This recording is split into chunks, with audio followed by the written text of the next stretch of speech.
ensemble la Bible dans le livre de Matthieu, chapitre 20. Matthieu, chapitre 20. Et on va lire ensemble les versets 1 à 4. Tout le monde a trouvé Matthieu, chapitre 20, versets 1 à 4.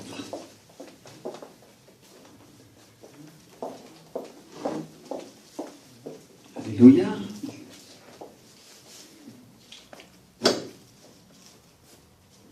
Car le royaume des cieux est semblable à un maître de maison qui sortit dès le matin afin de louer des ouvriers pour sa vigne. Il convint avec eux d'un denier par jour et il les envoya à sa vigne.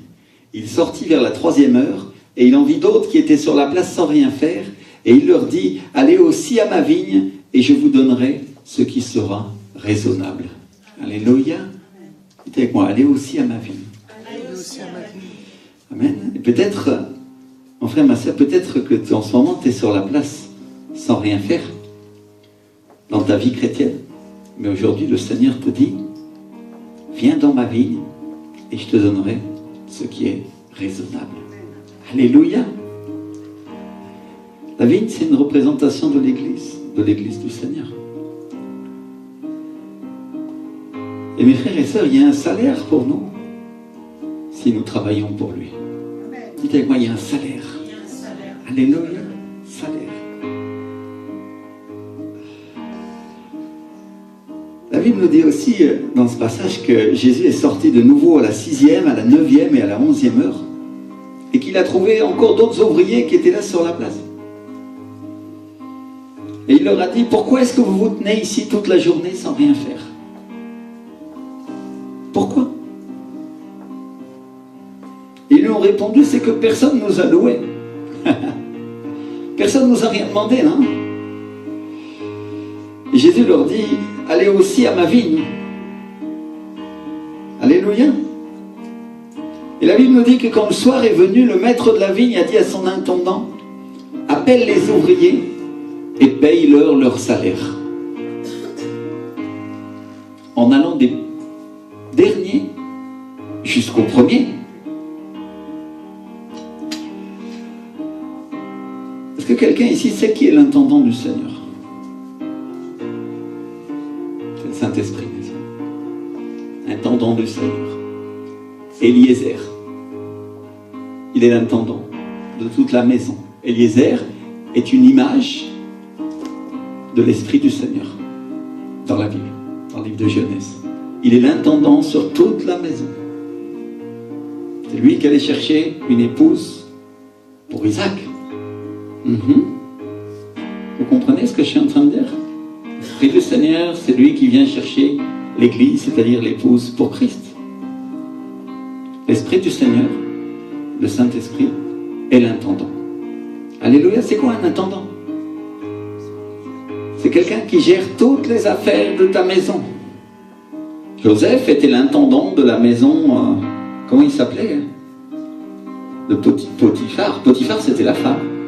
Oh non, c'était l'homme, ouais. Et oui, pour ça qu'on dit la femme de Potiphar, pardon. Il était l'intendant de la maison de Potiphar. Il réglait toutes ses affaires. Et il gérait tous ses esclaves. Les esclaves sont des serviteurs, n'est-ce pas? Alléluia. N'est-ce pas que l'apôtre Paul nous dit que nous sommes esclaves de Christ si nous lui obéissons? Vous comprenez ce que je suis en train de dire ce matin? L'Esprit du Seigneur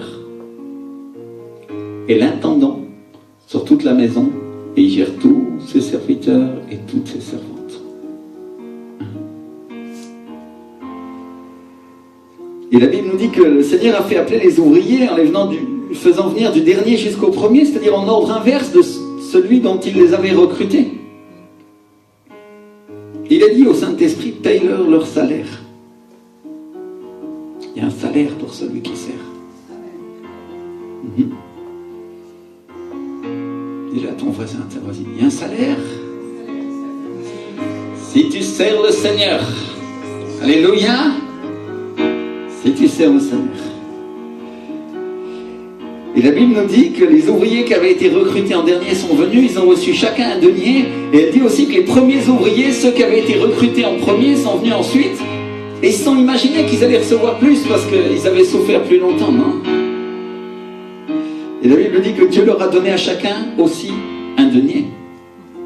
Et en recevant ce denier, ils se sont mis à murmurer contre le maître de la maison. Dis-le avec moi, la murmuration. C'est un péché. Qu'est-ce qui est arrivé aux gens qui ont murmuré du peuple d'Israël dans le désert? Vous savez? Ils sont morts. Et ils ont dit, les derniers n'ont travaillé qu'une heure et tu les traites à l'égal de nous qui avons supporté la fatigue du jour et la chaleur. On trouve ça au verset 12. Et Dieu a répondu à l'un d'entre eux, mon ami, je ne te fais pas tort, n'es-tu pas convenu avec moi d'un denier? Prends ce qui te revient. Et va-t'en. Il dit, je veux donner ce denier à ce dernier autant qu'à toi. Est-ce qu'il ne m'est pas permis de faire de mon bien ce que je veux? Ou est-ce que tu vois d'un mauvais œil que je sois bon? Donc il y a un salaire pour celui qui travaille pour Dieu, et le salaire est le même pour celui qui a commencé avant que pour celui qui vient ensuite. Alléluia! Merci Seigneur! Donc ça vaut la peine de travailler, et ça vaut la peine de se mettre au travail, n'est-ce pas? Merci Seigneur! Et peut-être certains, ils se disent, oh, prêcher l'évangile, construire l'église, tout ça c'était bon pour les premiers disciples, non? Aujourd'hui, l'église de Dieu est déjà construite, là. J'ai rien à faire. Mais je viens aujourd'hui, mes frères et sœurs, avec une parole de Dieu. Dieu a quelque chose à vous dire aujourd'hui. Et cette chose, c'est est-ce que vous savez à quelle heure vous êtes?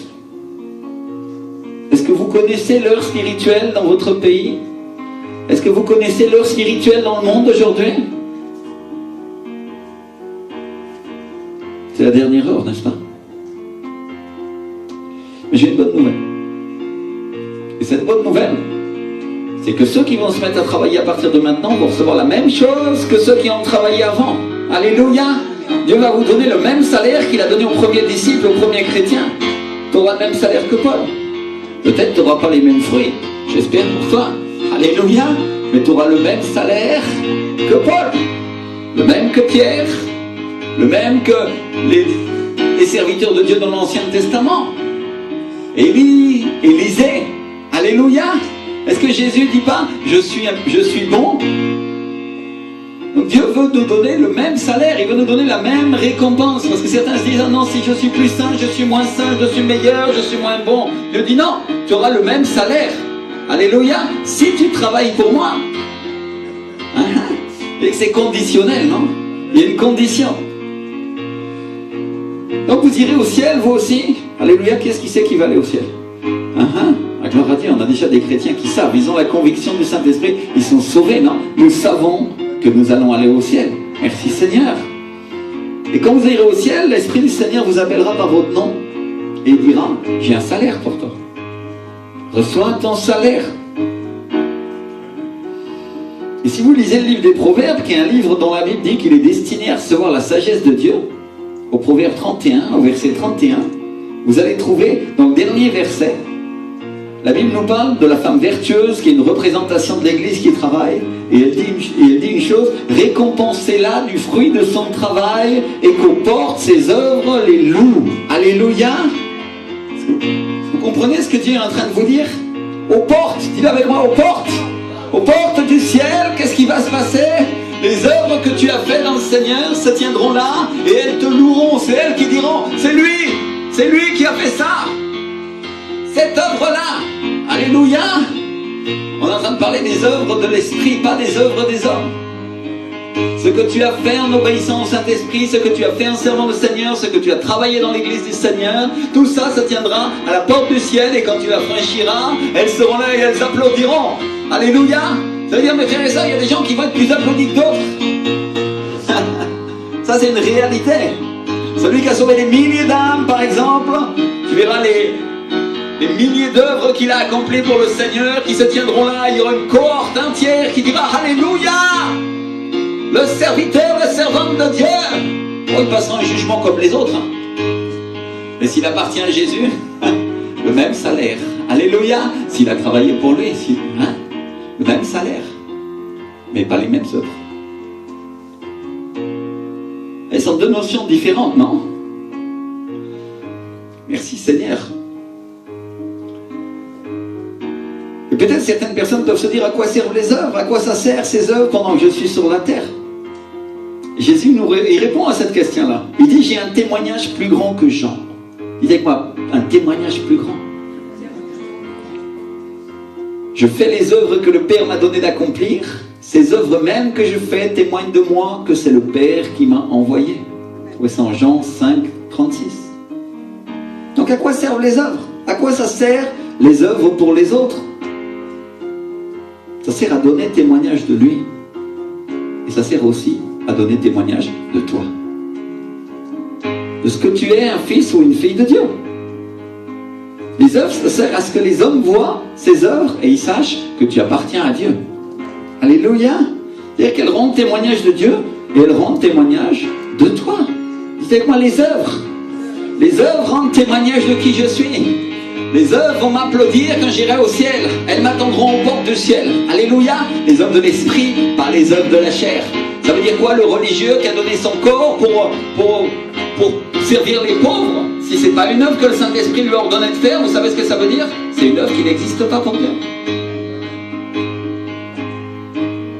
Mais toute œuvre que toi tu fais en obéissant au Saint-Esprit est une œuvre éternelle qui durera pour toujours, qui t'attendra aux portes du ciel et qui sert à rendre témoignage de Dieu pendant que tu es sur la terre et qui sert à rendre témoignage de qui tu es, que tu appartiens à Dieu. Alléluia, pour que les hommes les voient. Merci Seigneur. Il y a toutes sortes d'œuvres de l'Esprit. Et juste avant qu'il dise ça, le Seigneur Jésus, il dit, l'heure vient où tous ceux qui sont dans les sépulcres entendront sa voix. En parlant du Fils de l'homme, c'est-à-dire en parlant de lui. Il dit, l'heure vient où tous ceux qui sont dans les sépulcres entendront sa voix et en sortiront. Dites avec moi, ils en sortiront. Alléluia. Ceux qui auront fait le bien ressusciteront pour la vie, mais ceux qui auront fait le mal ressusciteront pour le jugement. Ils vont ressusciter pourquoi? Pour le jugement.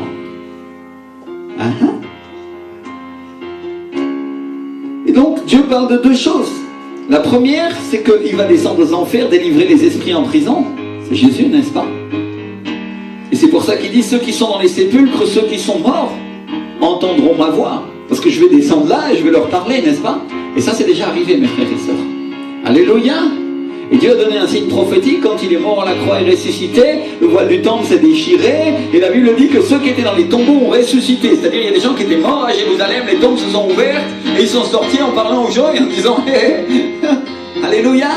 C'est-à-dire, Dieu était en train de donner un premier signe en disant, voilà ce que je vais faire. L'heure vient pour ces choses-là. L'heure vient où je vais descendre et je vais leur parler aux gens qui sont morts. Mais il est en train d'annoncer une deuxième chose. Il y avait un deuxième sens à cette parole. L'heure vient aussi où tous ceux qui sont morts vivront et ressusciteront pour un jugement. Il est en train de parler de la fin des temps, mes frères et sœurs. Alléluia. Vous comprenez ce que je suis en train de dire? Il parle de la résurrection, il parle de la mort et il parle du jugement qui viendra à la fin du monde. Et on a dit tout à l'heure qu'on était à quelle heure spirituelle? C'était quoi l'heure? À la montre de Dieu? C'était la dernière heure. Alléluia. C'était quoi l'heure à l'horloge de Dieu qui est Israël? Israël est l'horloge de Dieu. C'est la dernière heure, mes frères et sœurs. Et on a vu que le maître de la maison venait dans la vigne et qu'à la 6e, à la 9e et à la 11e heure, il recrutait des ouvriers. Les gens qui étaient là sur la place en train de rien faire. Et qui leur donnerait le même salaire. Alléluia, le même salaire qu'aux anciens, aux premiers prophètes, le même salaire qu'à Pierre, le même salaire qu'à Paul. Tu vas avoir le même salaire si tu travailles pour Dieu. Alléluia. Donc Jésus nous dit, ceux qui auront fait le bien ressusciteront pour la vie, mais ceux qui auront fait le mal ressusciteront pour le jugement. Et tout de suite après, il parle des œuvres et il parle du témoignage. C'est quoi le témoignage et les œuvres? Alléluia. Donc vous comprenez ce que Dieu est en train de dire? Les œuvres, ça sert à ce que les gens entendent la voix du Fils de Dieu à travers toi. Ah, ah. Parce que peut-être tu veux parler de la part de Dieu, tu veux dire Dieu va te sauver, Dieu t'aime, gloire à Dieu. On va parler de ces choses-là, n'est-ce pas? Mais les œuvres vont servir à ce que les êtres humains entendent la voix du Fils de Dieu dans ta bouche. Alléluia. Parce qu'il y a un troisième sens. Dites-moi un troisième sens. Ceux qui sont dans les sépulcres, ceux qui sont dans les sépulcres spirituels, ceux qui ne connaissent pas Dieu, ceux dont l'esprit est mort et qui ont besoin d'entendre la voix de Jésus, ont besoin de voir les œuvres de Dieu, les œuvres de l'esprit dans ta vie pour sortir du sépulcre et vivre à nouveau. Alléluia. Gloire à Dieu. La Bible dit que ceux qui étaient dans la vallée de l'ombre de la mort ont vu une grande lumière. Donc Dieu veut que cette grande lumière descende sur ta vie pour que l'Esprit du Seigneur fasse des œuvres en toi et que les gens écoutent la voix du Fils de Dieu dans ta bouche et disent « Oui, cet homme, oui, cette femme appartient à l'Éternel. » Alléluia. À cause des œuvres qu'il fait.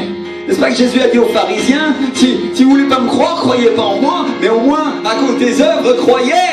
Parce que les œuvres, c'est le témoignage de mon Père.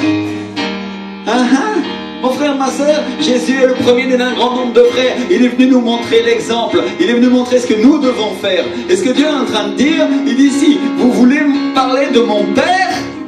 C'est ces œuvres en vous qui feront que vous parlerez. Alléluia. Merci Seigneur. Gloire à Dieu.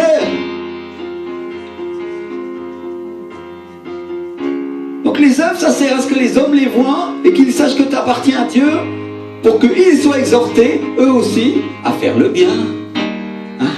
Parce que sinon, pourquoi est-ce qu'ils feraient le bien? Puisqu'ils ne voient personne le faire, ils ne voient personne le pratiquer. N'est-ce pas que nous devons être le sel de la terre, nous devons être ces exemples de ceux qui pratiquent le bien, on parle du vrai bien, non? Les choses de l'esprit. Et oui, ça choquera des gens. Oui, il y a des gens qui ne seront pas d'accord. Gloire à Dieu. N'est-ce pas que les pharisiens s'opposaient fortement à Jésus?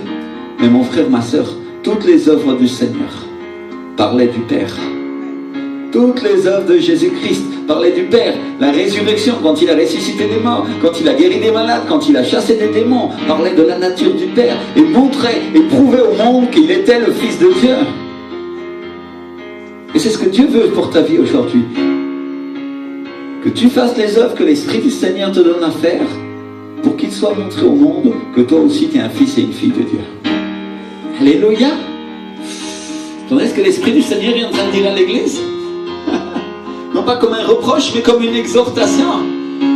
Connaissez l'heure. Connaissez l'heure qu'il est aujourd'hui dans l'esprit. Aujourd'hui, la France est en train de basculer, on ne sait pas ce qui va se passer. Demain, ça sera ou le chaos ou la bénédiction. Alléluia. Et je ne parle pas des candidats parce que les deux sont mauvais. Mais je parle de ce qui va se passer. Il va se passer des choses dans ce pays. Dieu annonce un réveil, il y a une transformation, il y a un changement de cœur qui va se passer. Il y a des gens qui vont avoir des besoins spirituels forts et ils ont besoin de voir des fils et des filles de Dieu qui parlent de la part du Père. Alléluia. Ils ont besoin d'entendre la voix du Saint-Esprit. Ils ont besoin d'entendre la voix de Jésus dans ta vie. Et ils veulent voir les œuvres, ils veulent voir ce qui vient du ciel pour que les gens entendent la voix de Dieu. Alléluia. La création attend avec soupir la révélation des fils de l'homme. Alléluia. Pour que s'accomplisse ce verset dans ta vie, mon frère, ma soeur, tu dois écouter ce que l'Esprit du Seigneur a à dire et tu dois obéir et faire ses œuvres. Voilà ce que le Seigneur te dit aujourd'hui, mon frère, ma soeur. Alléluia.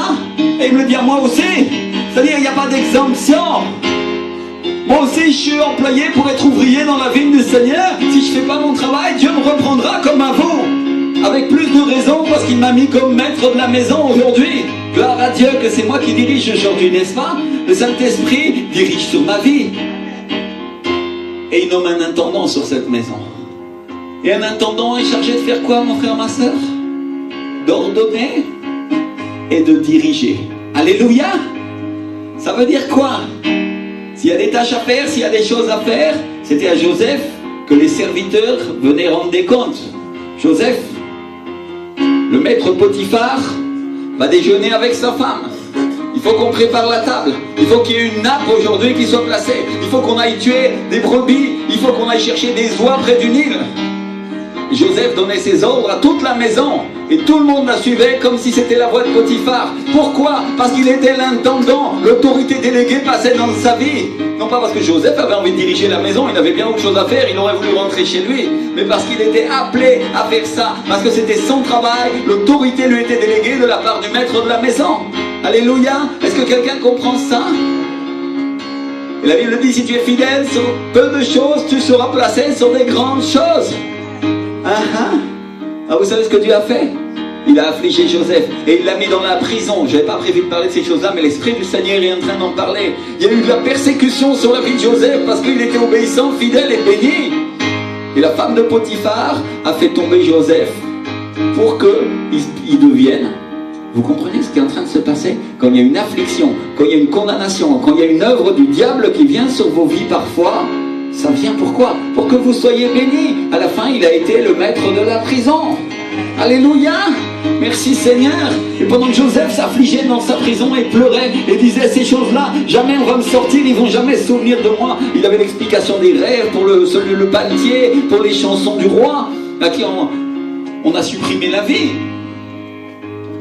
Et personne ne se souvenait de lui, il était dans sa prison. Et comme un serviteur, il aurait pu dire, Dieu m'a oublié. Dieu m'utilise, c'est vrai, mais Dieu m'a oublié. Combien il y en a qui pensent que Dieu les a oubliés ici? Peut-être ça fait longtemps, ça fait des années que vous vivez et vous servez le Seigneur. Peut-être vous n'avez pas vu encore les résultats ou le bénéfice de ce que Dieu a annoncé. Et mon frère, ma soeur, je vais te dire une chose, ce temps vient pour bientôt. Écoute ce que l'Esprit du Seigneur te dit aujourd'hui. Ce temps vient pour bientôt. Bientôt tu vas sortir de la prison du roi et tu seras placé premier ministre de toute l'Égypte. Alléluia.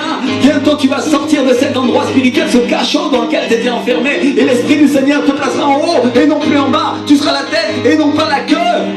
Alléluia. Tu prêteras aux autres et tu n'emprunteras pas, dit la parole de Dieu. Tu seras béni, béni dans la ville, béni dans les champs, tout sera sur toi. Alléluia. Et le Seigneur dit, si tu obéis à ma voix, si tu écoutes ma voix, te dit le Seigneur, merci Seigneur. Alléluia. Qu'est-ce qu'il dit? Gloire à Dieu pour ce que le Seigneur est en train de dire. Mon frère, ma soeur, l'Esprit du Seigneur est en train de profiter d'une situation qui est en train de se produire aujourd'hui dans l'église. Il y avait une difficulté et on sent qu'il y a une tension dans le pays aujourd'hui. Vous la sentez cette tension? Les gens sont inquiets, ils ne savent pas ce qui va se passer. Il y a ceux qui sont pour, ceux qui sont contre. Mais vous savez une chose? Dieu va profiter de ces moments-là. Alléluia. Gloire à Dieu. Merci Seigneur.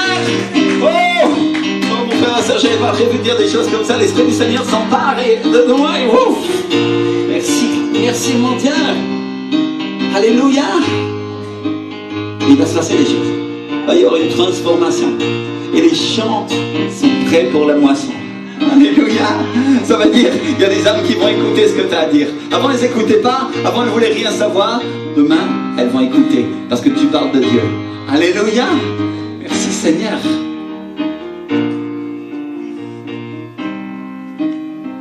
Donc on a dit que les œuvres, ça servait à ce que les hommes les voient et qu'ils sachent que nous appartenons à Dieu pour qu'ils soient exhortés aussi à faire le bien.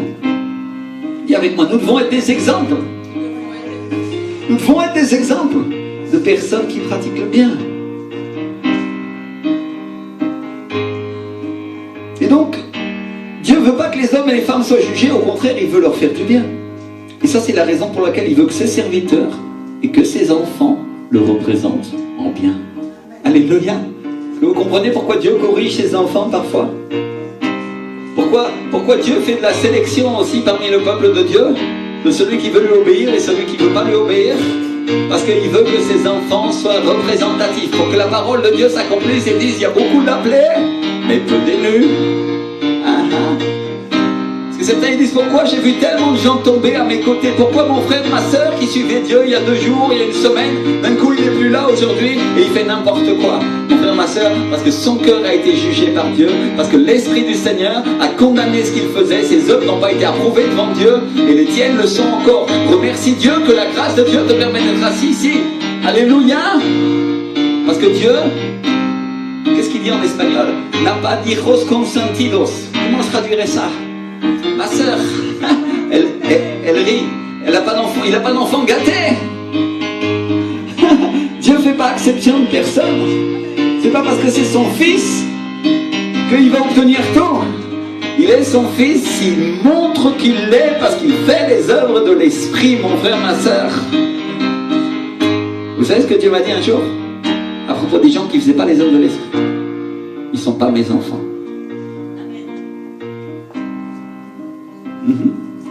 C'est fort, n'est-ce pas? Dieu est très clair là-dessus. Et donc Dieu veut que ses enfants le représentent bien. Et je vais vous dire une chose, peut-être à laquelle vous ne vous attendez pas. Mais regardez bien, Dieu travaille en famille. Vous avez pensé à ça? Parce qu'il travaille avec son fils. Et il travaille avec l'esprit de son fils. Et après ça, au-delà de ça, il travaille avec ses enfants. Nous sommes la famille de Dieu. Alléluia. Merci Seigneur. Alors on a dit une chose, Dieu n'a pas d'enfant gâté. Il n'a pas d'enfant dans le sens qu'il les préfère et qu'il va accorder plus à celui-là juste parce qu'il l'aime plus. Mais Dieu travaille avec tous ses enfants. Amen. C'est-à-dire, Dieu n'a pas recruté des serviteurs extérieurs. Dieu ne recrute pas de personnes qui ne lui appartiennent pas. Alléluia. Merci Seigneur. Et donc l'Église, c'est la famille de Dieu. Dites avec moi, l'Église, c'est la famille. C'est la famille de Dieu. Et ça, c'est la raison pour laquelle nous devons la construire. Dis à ton voisin, ta voisine, nous devons construire l'Église. Ensemble. Tous ensemble. Alléluia. Mais moi, j'ai encore une question. J'ai encore une question à vous poser. Dans la parabole qu'on vient de lire tout à l'heure, est-ce que les ouvriers qui sont restés sur la place et qui sont restés sans rien faire ont reçu un salaire? Oh non. Au contraire, la Bible, comme dans d'autres paraboles, comme dans celle des talents, elle nous dit qu'à ceux qui n'ont rien fait, à ceux qui ont enterré leurs talents et qui ne les ont pas fait prospérer, à ceux qui n'ont pas voulu travailler pour porter du fruit, la Bible dit que Dieu leur dira, serviteurs méchants et paresseux, tu savais que je moissonne où je n'ai pas semé et que j'amasse où je n'ai pas vanné, et il fallait donc remettre mon argent au banquier et à mon retour j'aurais retiré ce qui est à moi avec un intérêt. Comment est-ce que Dieu les appelle? Serviteurs comment? Méchants et paresseux. Et un peu plus loin, on trouve ça en Matthieu 25, verset 30, il dit, et le serviteur inutile, jetez-le dans les ténèbres du dehors où il y aura des pleurs et des grincements de dents. Il ira où? Le serviteur qui ne sert à rien? Il va aller en enfer. Pourquoi? Parce qu'il n'a pas voulu servir. Il ne considérait pas que le règne de Dieu, le règne de son papa était grand et qu'il avait de la valeur. Il s'est comporté comme les gens du dehors, comme des gens égoïstes, comme des personnes qui ne pensaient qu'à elles. Est-ce qu'il mérite sa place au ciel? À Dieu de le juger. Mais la parole de Dieu est claire, mes frères et sœurs. Est-ce que Dieu est juste? Il est parfaitement juste, n'est-ce pas? Alors dans la parole de Dieu, Dieu il compare son peuple tantôt à la vigne, tantôt à un figuier. Au point qu'il dit une chose importante. Il dit, quand vous verrez le figuier devenir tendre et que ses feuilles poussent, vous savez que l'été est proche. De même, quand vous verrez tous ces signes arriver, vous savez que le Fils de Dieu est proche. Et il nous parle de tremblements de terre, il nous parle de guerre et de bruit de guerre, il nous parle de faux prophètes, il nous parle de famine, il nous parle d'un tas de choses. Est-ce que nous avons vu ces signes à la montre spirituelle de Dieu aujourd'hui? Oh oui, on en a vu. On ne sait pas si la guerre avec Kim Jong-un existera ou non. On ne sait pas si la guerre de Syrie va s'arrêter ou si elle va commencer ou elle va dégénérer en je ne sais pas quoi. Dans les 2 dernières années, mon frère, ma soeur, il y a eu plus de guerres que dans les 10 dernières ou dans les 20 dernières. Il y a eu des tremblements de terre, il y a eu des tornades. Énormément de choses se sont passées. Et les êtres humains ont dit,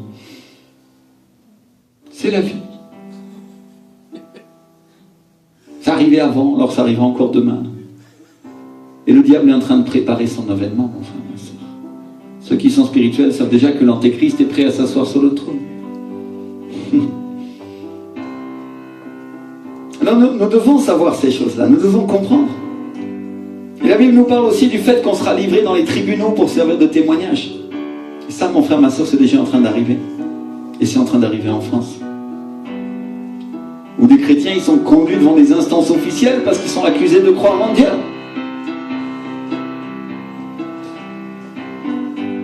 Alors bien sûr, ça se passe avec hypocrisie, n'est-ce pas? Officiellement, ils ne sont pas accusés de ça. Mais ils sont accusés d'autre chose. Et pourtant, la raison est bien la même. Et la vraie raison, c'est qu'ils croient que Dieu existe. Et qu'ils l'expriment à leur manière.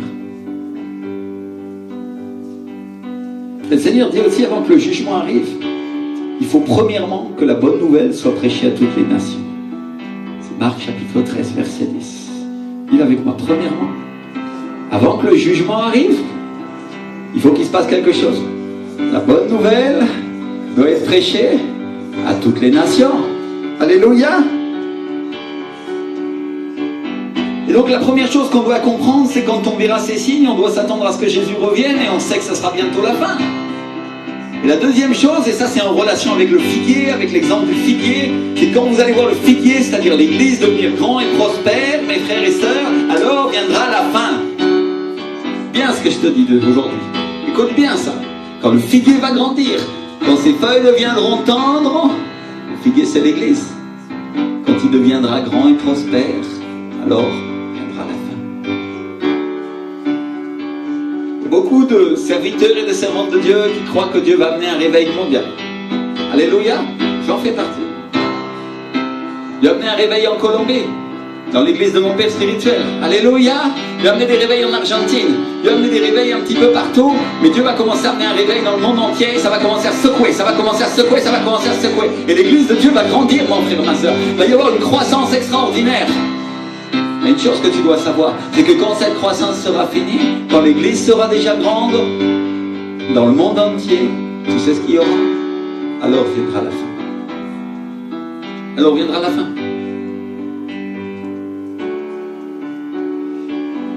Le Seigneur, il nous parle du figuier, il nous parle de la vigne comme des exemples de malédiction et de bénédiction.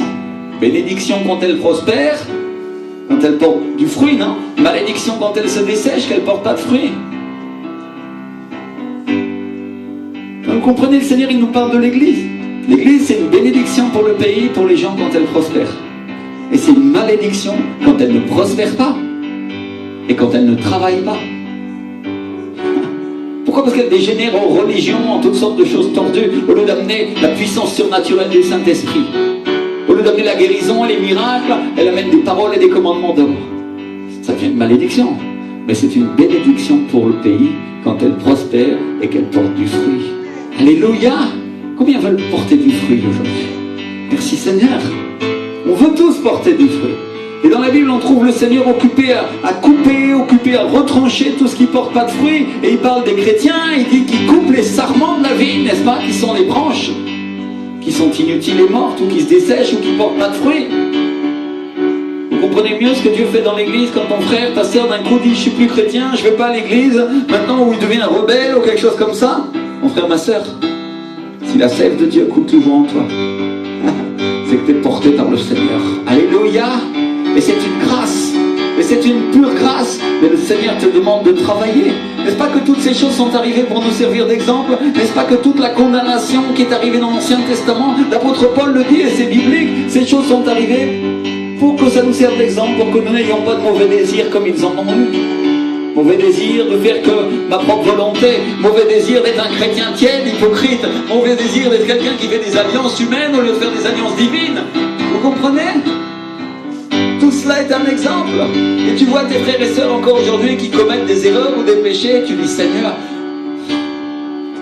tu m'as gardé. Alléluia, tu m'as gardé à l'heure spirituelle qu'il est aujourd'hui, quand je sais que dans les derniers temps, les enfants seront rebelles à leurs parents, que les gens, il y aura tellement de choses, n'est-ce pas? Mais Dieu, tu m'as gardé pour que ce réveil mondial puisse venir dans ma vie, pour que je puisse être part de cet appel que tu as à travailler dans la vigne. Alléluia, mon frère, ma soeur, tu vas être part de ce que Dieu a. Dieu a un plan pour toi. Si on regarde encore vos paroles, on peut voir que Jésus il a maudit le figuier, c'est-à-dire il a maudit l'église qui ne travaillait pas. Il en est resté rien du tout. Celle qui portait pas de fruits, elle s'est desséchée. Et pour ceux qui travaillent, pour ceux qui sont occupés à la faire prospérer, la Bible nous dit dans le livre de Luc que l'ouvrier mérite son salaire. Alléluia! Alors, je voudrais te poser cette question. Est-ce que tu es occupé à faire prospérer la vigne? Est-ce qu'aujourd'hui, tu entends qu'il est la 6e, la 9e ou la 11e heure et que Jésus vient te chercher et il te dit « Viens travailler dans ma vigne » et que tu auras le même salaire si tu te mets à travailler aujourd'hui que si tu t'es mis à travailler hier? C'est ça la grâce et la miséricorde de Dieu. Mais que si tu ne décides pas à travailler aujourd'hui, peut-être qu'il n'y aura pas d'autre opportunité. Parce que les deux sont vrais. J'ai mis la vie et la mort devant toi. Choisis la vie pour que tu vives. Alléluia. Merci Seigneur. Je crois que l'Esprit du Seigneur parle à son Église. Dans le livre de Corinthiens, la Bible nous dit « Car nous sommes ouvriers avec Dieu et vous êtes le champ de Dieu, l'édifice de Dieu. » C'est l'apôtre Paul, inspiré par le Saint-Esprit, qui dit « Vous êtes le champ, vous êtes l'édifice de Dieu, c'est-à-dire vous êtes l'Église, vous êtes le bâtiment que Dieu prépare. » Et à propos de ceux qui travaillent, l'apôtre Paul il dit « Nous sommes ouvriers avec Dieu. » C'est-à-dire l'ouvrier principal, c'est le Seigneur. Nous sommes que des sous-ouvriers. On parlait tout à l'heure de l'intendant de la maison qui dirigeait. Les esclaves sous Joseph, sous Potiphar, étaient des esclaves. Mais ils étaient ouvriers avec l'intendant. Et ils étaient ouvriers avec le maître de la maison qui était Potiphar, on pourrait dire. Parce que celui qui donnait les ordres à la fin, c'était peut-être Joseph qui dirigeait tout. Mais quand même, quand Potiphar s'asseyait à table, il disait « Je veux ça pour demain. » Vous savez quoi? Il le faisait. Est-ce que nous ne pourrions pas obéir à Dieu qui a bien plus d'autorité que ça de cette manière-là? Alléluia.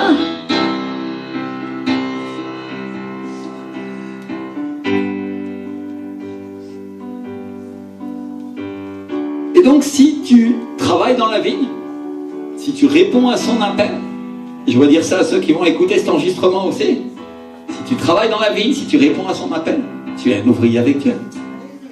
Alléluia. Frère, ma soeur, c'est ton cas aussi. Si tu travailles dans la vigne de Dieu, si tu réponds à son appel, tu es ouvrier avec le Seigneur. Et l'ouvrier mérite son salaire. La Bible nous dit dans le livre de Jean que celui qui moissonne reçoit un salaire et amasse des fruits pour la vie éternelle. Qu'est-ce qu'il reçoit? Un quoi? Un salaire. Et il amasse quoi? Des fruits. Des fruits pour quand? Des fruits pour la vie éternelle. C'est-à-dire des fruits qui vont rester en haut, des fruits pour toujours. Donc mes frères et sœurs, on peut faire un tas de choses. Sur la terre, on peut élever des édifices, on peut construire des ponts, on peut inventer des objets, et même vendre ces objets qui vont servir à un tas de gens. Mais laissez-moi vous dire une chose, toutes ces choses passeront. Le ciel et la terre passeront, mais la parole de Dieu ne passera pas. Parce que ce qu'on fait pour Dieu, ça durera toujours. Si on sauve une âme, si on parle de Jésus à quelqu'un, si on édifie l'Église, si on soutient les serviteurs de Dieu, et si on sert, si je sers Dieu moi-même, toutes ces choses que je fais dureront toujours. C'est la même chose pour vous. Le Seigneur Jésus, il dit, faites-vous des trésors dans le ciel où la teigne et la rouille ne détruisent point et où les voleurs ne percent ni ne dérobent. Matthieu 6. Où est-ce qu'il nous dit de faire des trésors? Dans le ciel. Et tout de suite après, il ajoute, car là où est ton trésor, là aussi sera ton cœur. C'est-à-dire, en réalité, si tu passes ton temps à t'amasser des trésors sur la terre, simplement, tu montres à Dieu où se trouve ton cœur. Et Dieu te dit, ça te sert à quoi? Si tout ce que tu amasses ici, un jour, ça va t'être demandé.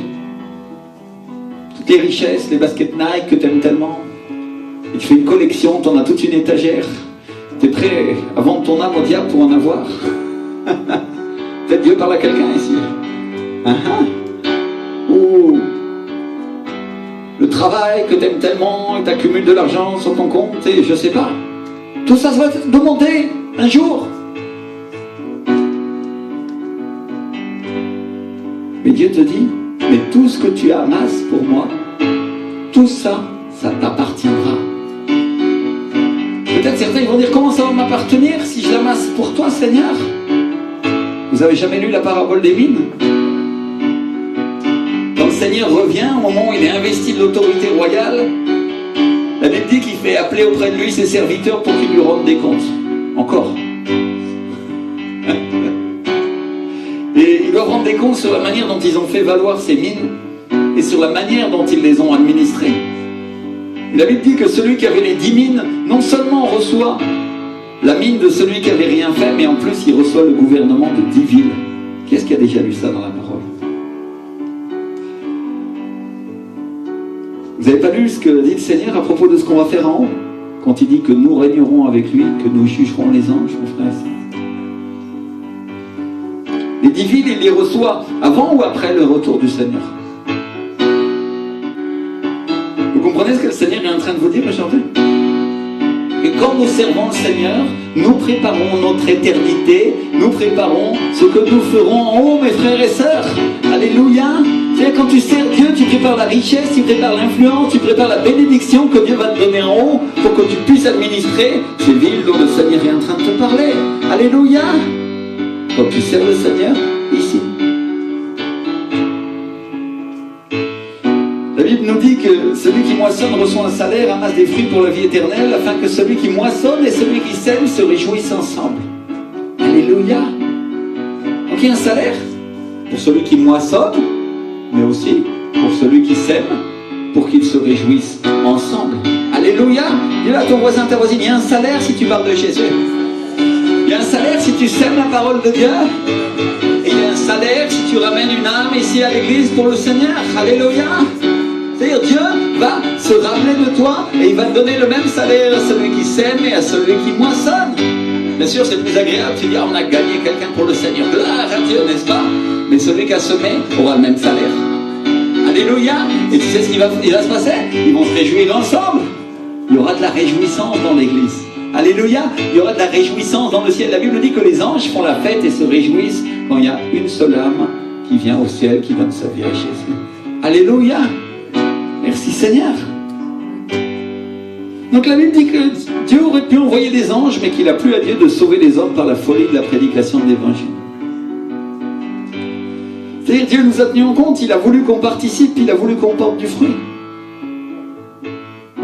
Et mes frères et sœurs, laissez-moi vous dire cette chose-là.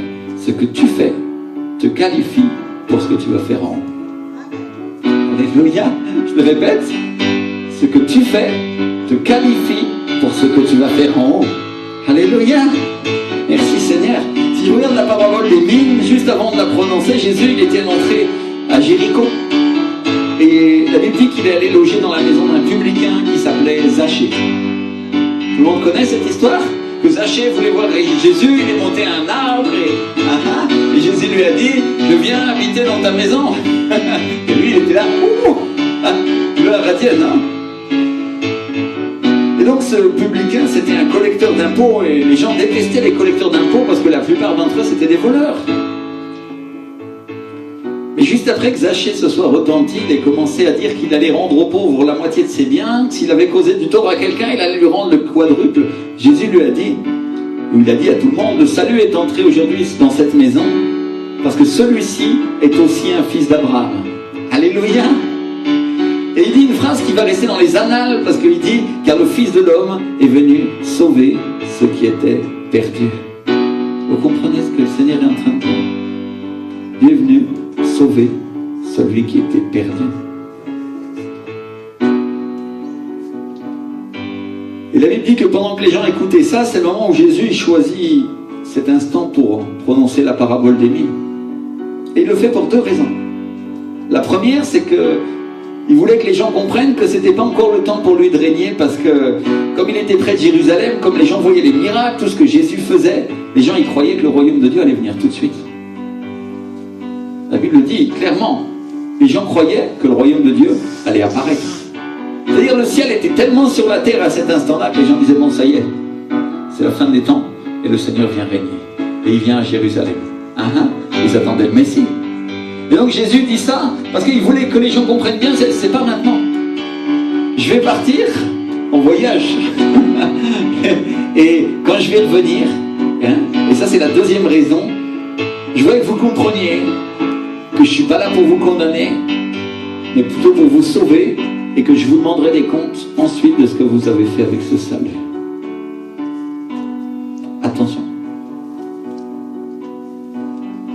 savent ici que nous rendrons des comptes à Dieu. Et donc, si je lis l'évangile, la première chose que Jésus nous a ordonné de faire, l'ordre le plus clair qu'il donne à son Église, qu'il donne à chaque chrétien, c'est de parler de lui, c'est de partager sa parole.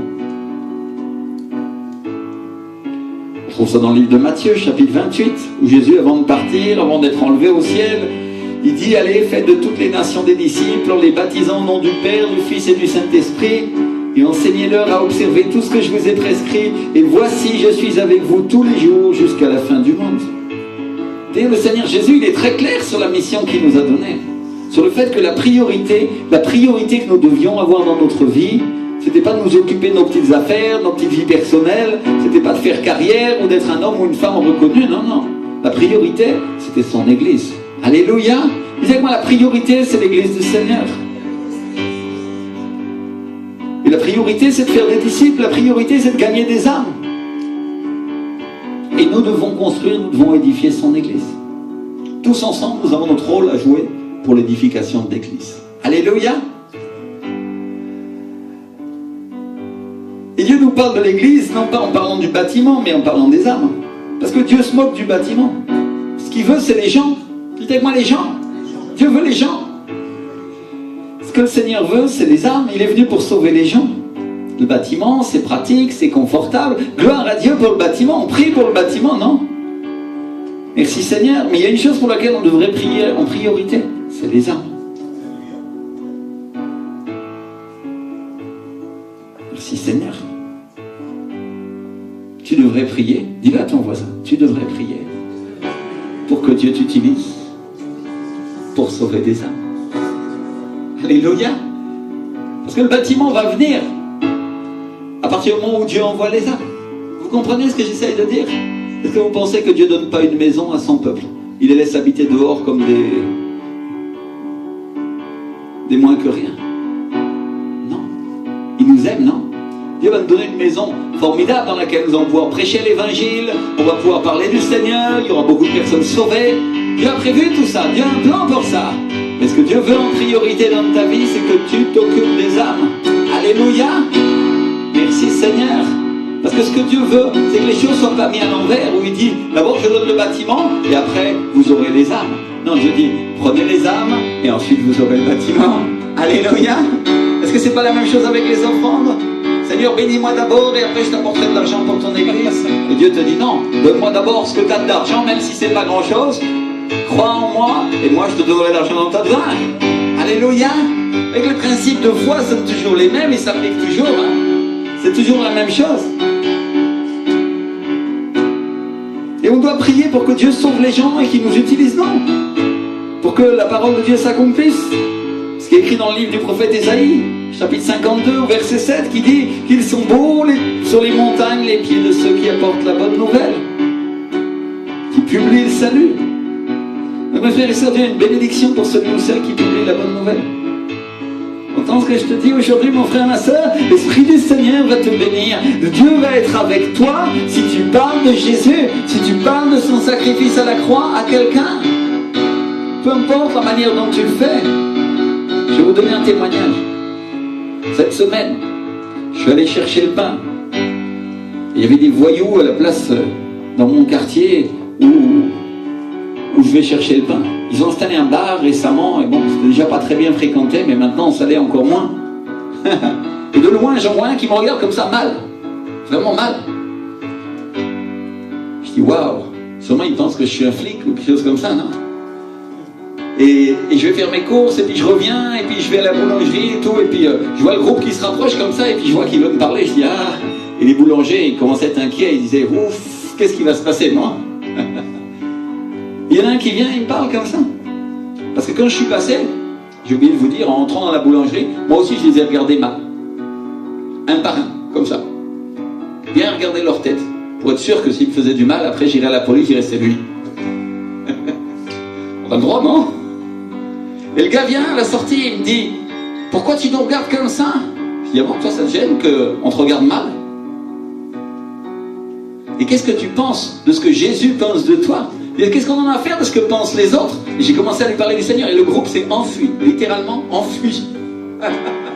Et il est resté là à parler du Seigneur avec moi. Et je lui dis, regarde ta vie, tu as un chemin qui est vraiment mauvais, non? Mais il y a une chose que tu peux faire, demander pardon au Seigneur. Alléluia! Je ne sais pas si ce jeune homme, il l'aura fait, mais ce jeune homme, jamais j'aurais pu lui parler s'il ne s'était pas passé ça. C'est-à-dire, Dieu a fait, malgré moi-même, une œuvre. C'est-à-dire, je n'avais pas prévu de lui parler. J'ai dit, ceux-là, ils vont m'agresser, je vais les regarder, parce que comme ça, peut-être, ils auront peur eux aussi, non? Et Dieu s'est servi de ça pour que son évangile soit annoncé. Alléluia! Vous comprenez ce que j'essaye de vous dire? Une œuvre de l'esprit, parfois, c'est une œuvre que tu n'as pas forcément prévue. Mais Dieu, oui, il l'a prévu pour toi. Alléluia!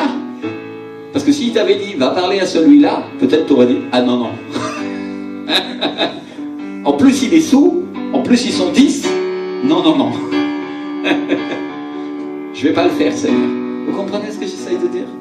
Que Dieu a prévu des œuvres pour vous, malgré vous-même. Amen. Et vous savez, ce qui va faire que vous saurez que c'est une œuvre de Dieu, quand vous sortez, vous aurez la joie, vous aurez la paix. En temps normal, j'aurais été comme ça, après j'aurais dit, oh là là, sûrement il va falloir se battre, non? Personne n'a envie de ça. Mais vous savez quoi? J'étais tranquille, j'étais souriant, je suis parti avec la paix, avec ma baguette sous la main. J'avais la joie du Seigneur. Alléluia! Et pourquoi je vous raconte ça? L'Esprit du Seigneur m'a dit, dis-leur. Parce que Dieu veut que vous viviez des expériences comme ça. Il y a des personnes à qui vous avez parlé, que vous n'aviez jamais pensé leur parler. C'est des gens que vous ne seriez pas approché. Vous n'auriez pas eu l'occasion. Mais ce jour-là, vous allez avoir l'occasion. Alléluia! Donc Dieu est venu vous dire aujourd'hui qu'il faut parler de lui, mais qu'il veut vous donner des occasions. Ma soeur, Dieu va te donner des occasions. Regarde-moi bien. Le Seigneur va te donner des occasions. Tu vas parler à des gens que tu n'aurais pas pensé. Toi aussi. Et toi aussi, Georges. Georges, toi, tu es une personne qui parle à tout le monde. C'est vrai? Il y a des gens à qui tu parles jamais. Et c'est des hommes politiques. Jamais tu leur parles. Tu les connais pas, tu les côtoies pas. Et ce que l'Esprit du Seigneur te dit aujourd'hui, c'est que tu vas avoir l'occasion de leur parler de moi. Tu vas avoir l'occasion. Attrape-la. Alléluia. Tu peux croire cette parole, crois-moi. Hein? Il y a des hommes politiques qui vont venir, tu les verras dans ta vie et tu leur parleras du Seigneur. Parce que toi, tu es une personne qui ne te taira pas quand tu rencontres des gens comme ça. Et c'est pour ça que le Seigneur t'a choisi pour ça. Il aurait pu choisir un autre homme politique, et Dieu, il ne va pas choisir un autre homme politique pour faire ça. Il t'a choisi toi. Parce que toi, tu as la capacité de le faire sans réfléchir ce que les autres ne feront pas. Alléluia. Vous comprenez, mes frères et sœurs, que l'obéissance à Dieu, parfois, passe simplement par quelque chose que nous faisons sans penser, en réfléchissant, oui, je vais faire, ou ceci, ou cela. L'Esprit du Seigneur te prend et tu fais. Et après, tu es là et tu mets la main sur ta bouche et tu dis, comment j'ai osé faire ça? Alléluia. Merci, Seigneur. On va commencer à prier. Je vois que tu te lèves et tu commences à louer et à dire, Seigneur, mon Dieu, ta présence, je te reçois la puissance, reçois la puissance. Reçois la puissance de prêcher l'évangile, reçois cette puissance, reçois la puissance, reçois la puissance. Il y a un manteau sur ta vie, il y a un manteau sur ta vie. Et tu rendras témoignage de moi, dit le Seigneur. Continue à prier, continue à prier, continue à prier, continue à prier.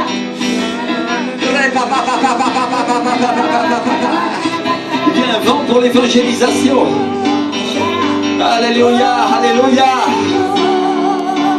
Je vous serai favorable, dit le Seigneur.